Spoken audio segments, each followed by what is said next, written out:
fine. This is not gonna be a very long session, but we're gonna talk a little bit about trying to find a problem on one that's got an automatic transmission issue. Now, you guys are working on one right now that's slam shifting all over the place.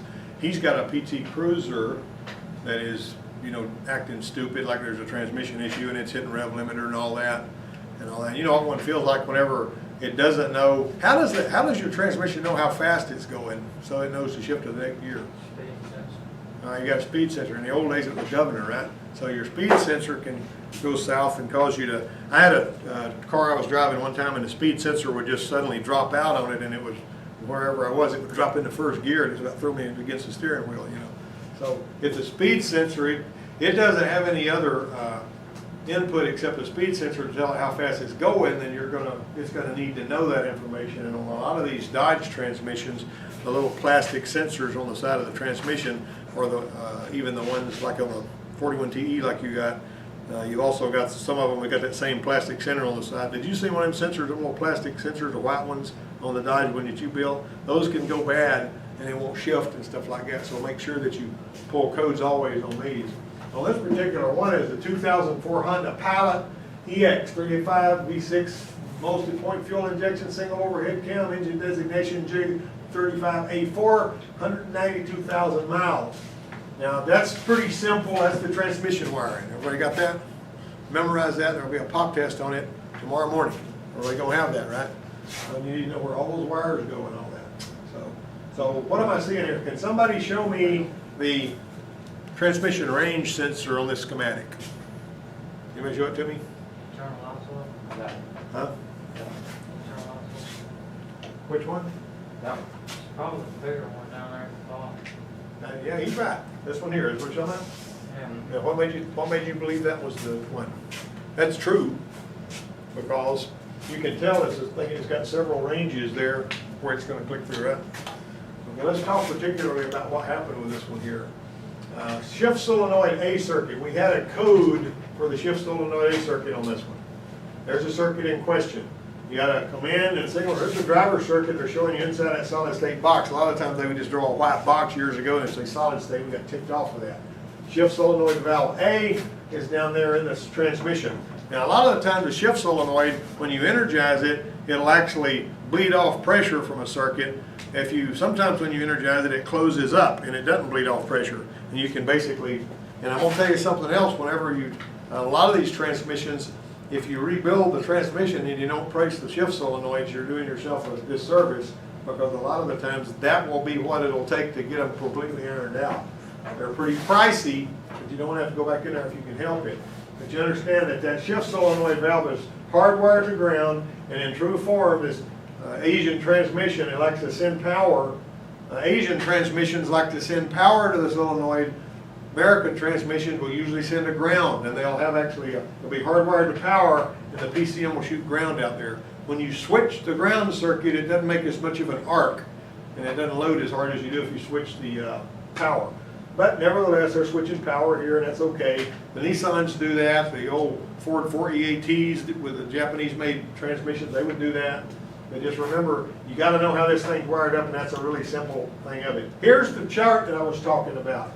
Okay, shift solenoid valve A is on in first, between first and second. It's in second, but it goes off when you shift from second to third, and then it stays off all the way until you go from fourth to fifth. And whenever you make that shift, it comes on, and then it comes on again. It stays on in fifth. So it's supposed to be on in all of those places. That's what this is all about. Whenever you're looking at these, if you've got a particular problem with a gear, if you can figure out what the solenoid is doing when you're in various different gear ranges and compare that to the symptoms you're feeling, you can track down the problem a lot of the time. There are other charts that tell you which clutches are holding and which members are driving and all that. That tells you what to look for when you go into the transmission. When they're turned on, it says the hydraulic pressure circuit opens. The pressure circuit supplies, discharges hydraulic pressure. That's not very specific, but all you're knowing is that it's going to change pressure in a particular circuit by energizing that solenoid. All right, this is what the solenoids look like and where they are in that particular thing. Check the internal continuity of the shift solenoid valve A. Specification is 12 to 25 ohms at 68 degrees. And it's going to change with temperature. If that thing's been running and it's really, really, really hot, what are you gonna expect that resistance to do? Higher. When it gets hotter, it goes higher, that's right. So you got, it's positive temperature coefficient. Okay, so that's what they look like. And I'm gonna tell you something else. These little suckers are two different colors. They're brown and black. If you plug these connectors in backwards, it's not gonna work right. You know, so you better pay attention to the color. Furthermore, if you put the solenoids in the wrong holes and plug them in following the colors, you got issues. You see what I'm saying? So you better pay attention to how you took them out. A lot of the time, somebody that's really smart, they'll pull out their cell phone and they'll go snap and they'll take a picture of stuff. So that Brian does that. A lot of times when he's working on something, he takes pictures of it so he can go back and all that. His phone is his oyster. It stays in his pocket, and every now and then he uses that. All right. Then Jeff, you're supposed to check the shift solenoid valve A for ground on pin 1. All right. Now the ground location, G1 to 51, where that ground originates, is right here on top of the transaxle. You see that? So that's giving you a really good location for that ground. Now it looks like you're just holding a bracket there, but there's also, if you look really close, there's a black ground wire right there that's coming up under that bolt. That's the ground that's on the other side of that solenoid that I was talking about a minute ago. All right. Check that the powertrain control module solenoid sends power to the shift solenoid valve on pin 2. So you're going to get something, you're going to back probe it with a T-pin, and you're going to give you something that's going to put something that's going to give you an indication if it's getting power. I don't care if it's a little LED or anything you can see. You can get a little LED with some long leads on it, ground one side, you know, and back probe that solenoid where it's supposed to be getting power, put it up there on the windshield where you can see it under the windshield washer or windshield wiper, and when you drive along, see if that light lights up when you're in the gears that it's supposed to be in. Look, here's a little reminder. First, between first and second, it shifts to third. It should go off and stay off until you go from fourth to fifth, and then it should stay on when you're in fifth gear. If you're pretty good at paying attention, you can tell what gear it's in. All right, that's where you're going to do your little back probing thing right there. That's the shift solenoid A. And this is, once again, how the driver circuit is. See how simple that is. You break it down to the very simple thing that you're looking at. You don't have to look at that great big giant schematic that scatters all over the page. It's like anytime you're wiring something up on any of these trainer boards, you do it one wire at a time. One wire at a time. Looks complicated when you're done, but you do it one wire at a time.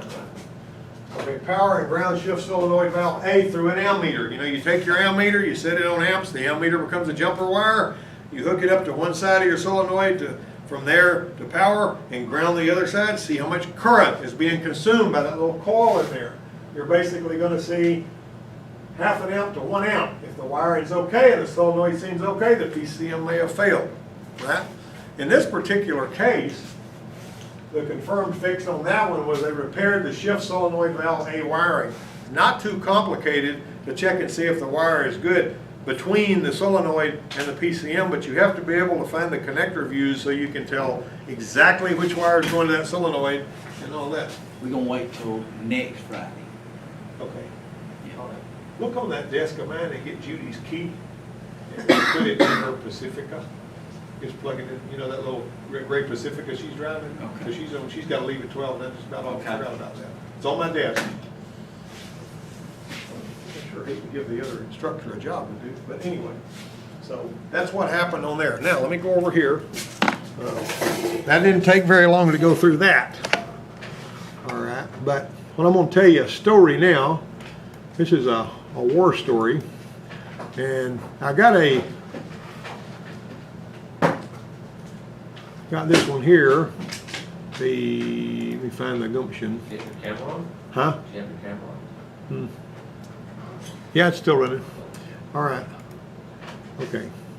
Yeah. So right here was an article that I wrote. This has got a couple of things. This is steering and suspension stuff, but it's also got other things. I'm gonna go ahead and zoom in on that. This was a Honda Odyssey, and it had a lot of miles on it. The transmission was giving trouble.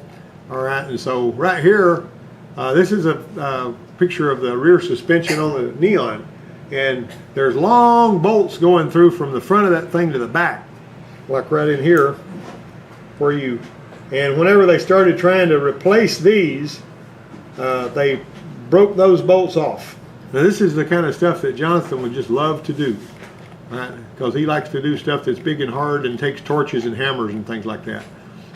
We basically had to use torches and all that, but that's the gumption part of it. Okay, now, what we had here, see them bolts, how long they are? And we had to get those things out of there. Now, I replaced them with some adjusters, you know, back here and all that.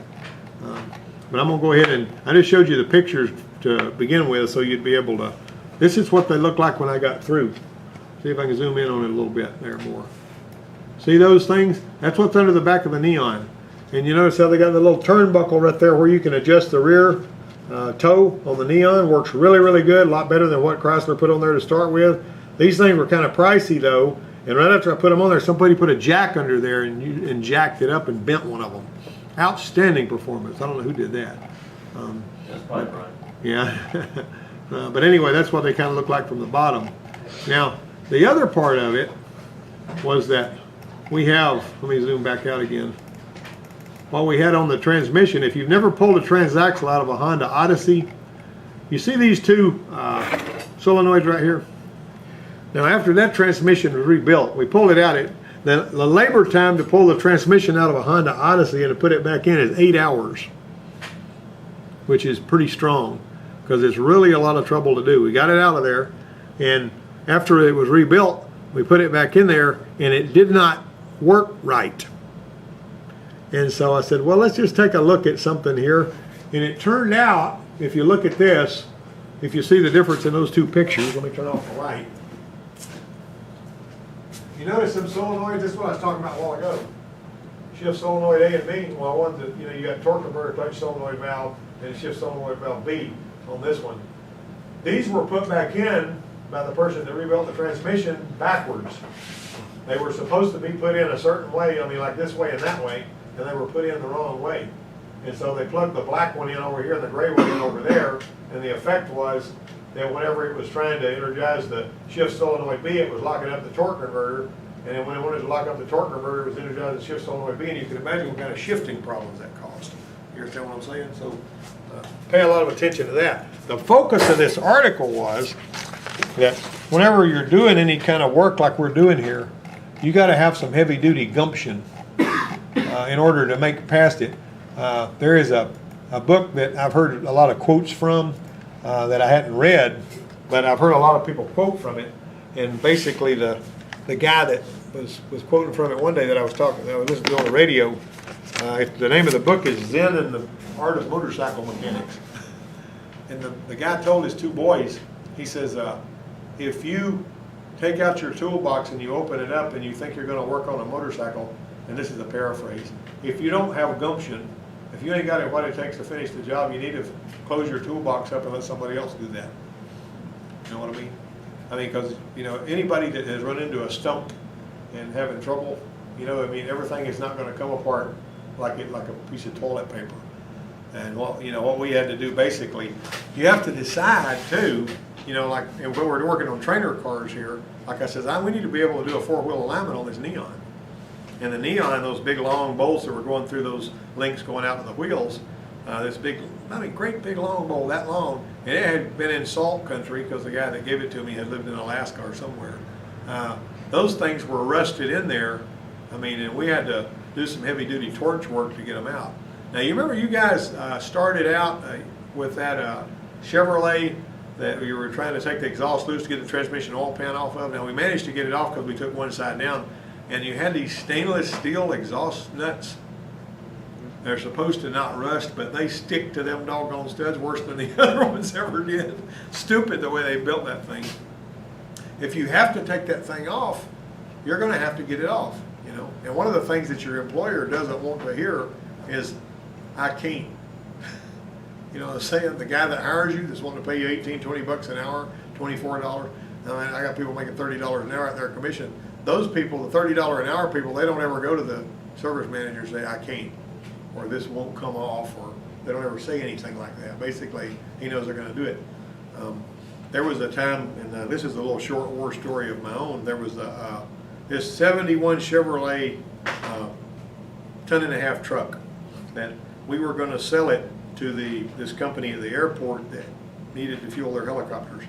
And you know these bobtail trucks that they haul fuel in, that's got the big, okay, so the tank is over here on the ground, the pipe is here, the thread and stuff, and the big switching valve in there.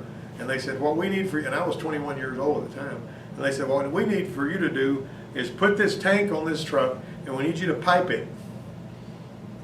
And cut threads and put pipe dope and make sure it doesn't leak as much as you can and all that. So I had to do all of that stuff. Well, in order for the pump to work, I had to put a power takeoff on the side of the transmission, and I had to get a jack shaft and some blocks and run stuff back there. There was no going to the boss and saying, I don't know how to do this or all that. It's just get the stuff and get it done.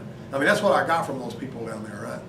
And so I got all that thing piped and everything, and then we took it out of the airport and they filled it up with fuel, and I went out there to make sure it was going to work, and I rolled that big hose off. You know the big hose, it's got a big outlet like this big that they fill up big stuff with. And I zeroed the counter and got on top of it and pulled the trigger, and it was pumped 45 gallons of fuel in 30 seconds, and I figured it was working okay. All right, so that's fine. But I saw that truck about a month later. When I was going home, I had to go right through the Gulf Oil Refinery, and I saw the truck with the right front wheel off of it sitting on the ground, because what had happened was the outside axle bearing, and this was a brake drum on the front of that 71 Chevrolet, the outside bearing had locked up, twisted the end of the spindle off, the wheel and the brake drum and everything had come off and wiped all the brake parts off, slam up to the backing plate and destroyed it. And then they had to get a wrecker to haul it back out to the airport. Okay, so what do I get from the boss man? He says, take your truck, take your toolbox, drive out there to the airport with your purchase order book, and it was at Beaumont, Texas. He says, go to where that truck is, and it was raining, and it was blowing, I mean, not raining, but it was blowing a mist, you know, like it does in the wintertime in that part of the country. And they says, it was really cold, and they says, whenever you come back this afternoon, that truck needs to be fixed. With all of this stuff. Now this thing had the I-beam suspension, and you know how and this is a steering and suspension thing. Well, the I-beam suspension has got a kingpin, right? And that's how that's what the spindle swings on.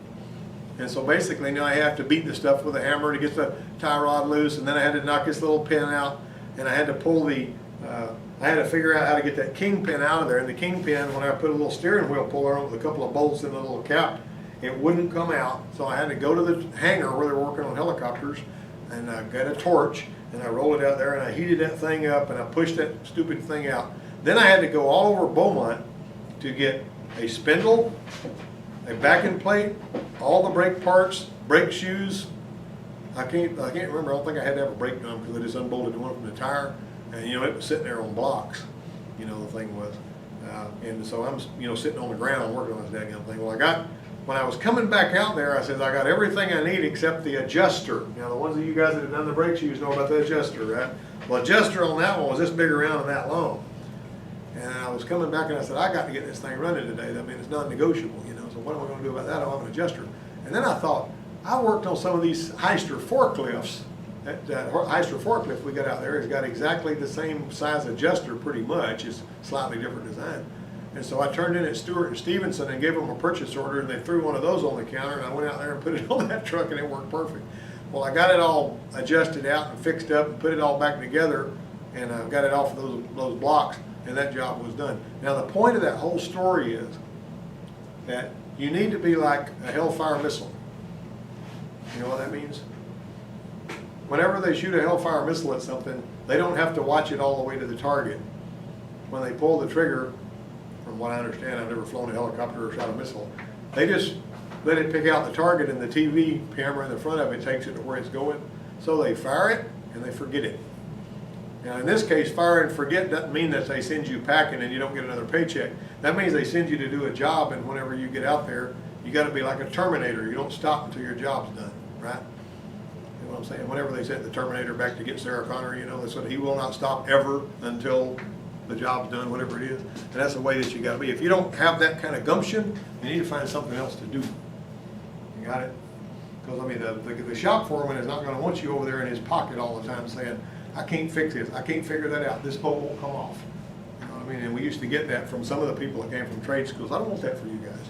You know, sometimes when they give you something that's kind of hard to do, if you learn to solve problems here, you'll learn how to solve them there. If I solve all the problems for you, you'll see how the problems were solved, but you won't have anything in your bucket to take with you.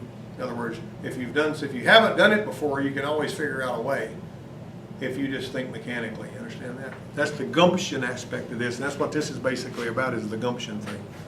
Heat it with the torch, do what you have to, but know when to use the torch. Don't do anything with the torch that's gonna destroy the car. You know, don't burn a hole in the gas tank with the torch and cause a big explosion, because that tends to cause, you know, discomfiture in the service department. All right, anybody got anything to say? Did you learn something about automatic transmission, electronic automatic transmissions? I got another presentation next week for next Wednesday that goes a little deeper into electronic automatic transmission stuff. But this kind of gives you an idea of what it's like to go through and find a code and it points to a solenoid and go see if that's what it is, because it's a very simple circuit. The PCM turns it on, if you're getting that. And in this particular case, it was wiring. And that's pretty well the conclusion of today's